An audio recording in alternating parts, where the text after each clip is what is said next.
Everyone, come on in, come on in. I have an interesting merger of a few videos today, and I hope everyone's doing well. And as always, grab that cup of coffee, grab that drink, that beverage, that snack, get comfy and cozy, because I, my friends, am under the weather, and I'm going to keep the introduction short and sweet, because I'm going to tie into a video from Vintage Coin-Op Restoration. Because I have one of these Autopede cycles, but I'm going to do some kind of an unscientific, informal poll, because you know what? I'm getting jammed with machines. And when you see his video, he kind of caught a lot of the missing stuff. So it's not going to be this specific space cycle, but I pulled this one up on the internet to show you. For instance, I'm missing this trim piece here. Okay, so that would have to be fabricated. These trim pieces here look like they're missing, and then you have like trim pieces here, although like the way they painted this white here, it almost looks like a separate plate, and mine has a different fixture here, not this exhaust pipe. So it's going to be kind of confusing to know, is this a variation in the style, or did somebody rig it and change it, you know? So at the end of the day, what I like about the cycle that this video will merge into is that I do like the cool metal flake paint that my particular unit has, but there's a lot of chipping in it, and like Mike will allude to, he doesn't think it could be touched up. I hate to lose that original paint from, I don't know, 1959, 1960. That's the date on these particular Autopede Space Cycles. So I'm going to leave that question for you guys and gals to answer. When you see mine, and maybe I'll stitch in some individual photos as well, let me know if I should love it or list it. Should I keep it and turn it into a bottomless money pit to try to restore it? But I'm not into losing that paint finish. And it's going to be tough to replicate that metal flake paint. Although maybe you might have some suggestions. Maybe John, you might know that there is a way to replicate that high flake content metal flake to touch up the paint. Because if I had to repaint it and lose that really cool hot rod looking, you know, paint from that era, I would almost be inclined to list it and not love it. So let me know. And also, don't forget to please subscribe. And don't forget to subscribe to Mike Hasanoff's channel as well. Thanks, my friends, and stay tuned for part 2 and the pictures. With that, I will see you later. Welcome to Vintage Coin-Op Restorations and our latest little project here. A lot of people are familiar with these. These were made by Autopede, and they're from Belgium. And they were used on kiddie rides that we saw here in the States. You usually saw there are probably at least 15 to 20 of these, all different sorts, all different styles that went in a circle. These were static machines, so they were on a platform. You know, probably like a diamond plate platform that all the kids would, you know, get on, and they would jump on these cycles. There might have been cars of other sorts too that would go in a circle, fairly at a slow speed, because children were able to jump on here. In fact, this one's a 2-seater, so even a smaller child could go in the back and sit as the ride kind of went in a circle.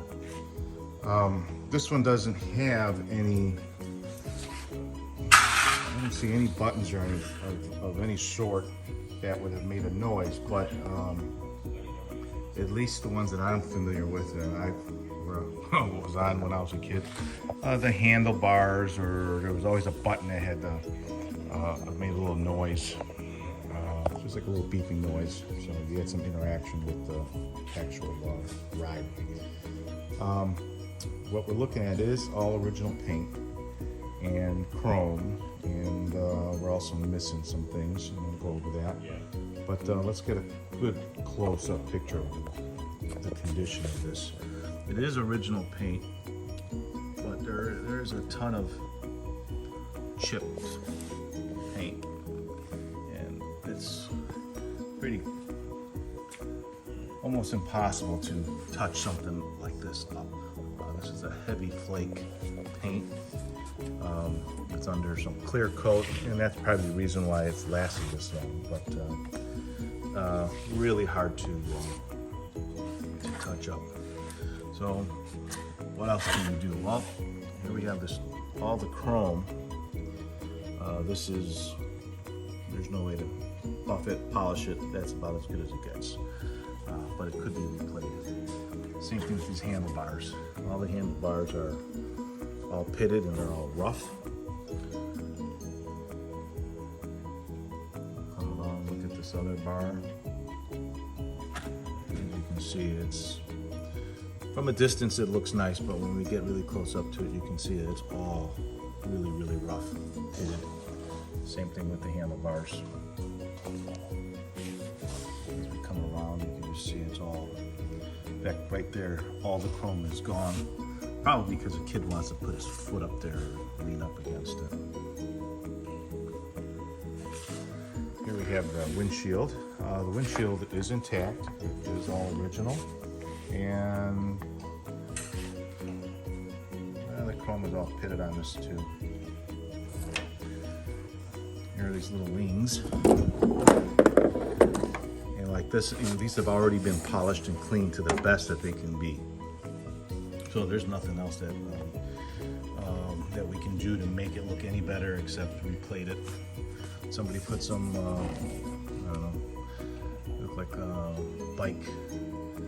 bike hand grips. I can guarantee you those are not original.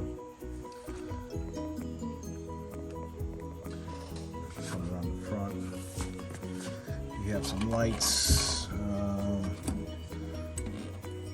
Light is original, and that should light up while you know, the ride activates. Same thing with these. These are two colored, both intact. And there was a, yeah, I'm sure there's a light bulb inside there, so those would light up, flash. The front wheel is also original. Again, you can see the chrome coming down. There is no chrome left on either side. Completely gone. That's the original wheel. Again, somebody already polished this up as good as it's ever gonna get. Okay. Here's underneath. And as we come around here, you'll start seeing all these holes. One here, here, all of these on the side. And you can see someone had a washer here. So somebody's done some work in here. I haven't even looked inside it, but those are not original screws. So obviously we are missing some trim of some sort on the sides. And not only are we missing the trim on the sides, we're missing trim on the bottom. And I know that because I have the piece of trim. They went on both sides.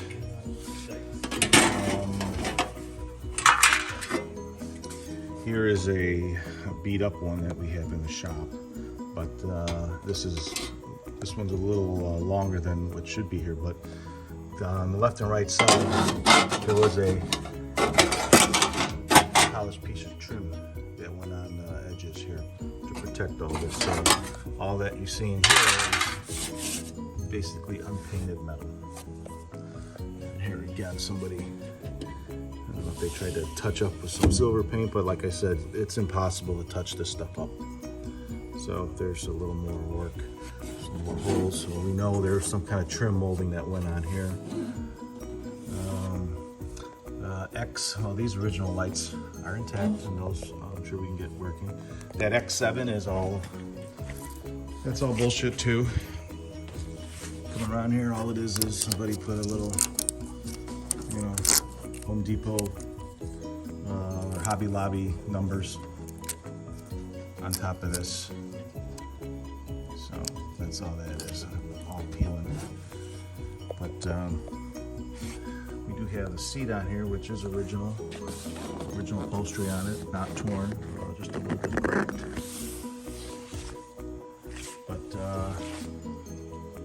there's our little project, and we'll reevaluate and see what we're going to do and bring this back to life. got a light fixture in the back that looks complete and unbroken, so that's nice. And there's a lot of things we could do, but we'll have to figure out our plan. If you have one of these machines for sale or you need one restored, please give us a call. We're located in Chicago, Illinois. Our phone number is area code 630-624-7466. Thanks for watching, and make sure to subscribe to my channel so you can see all the new machines coming to the warehouse. Thanks for watching.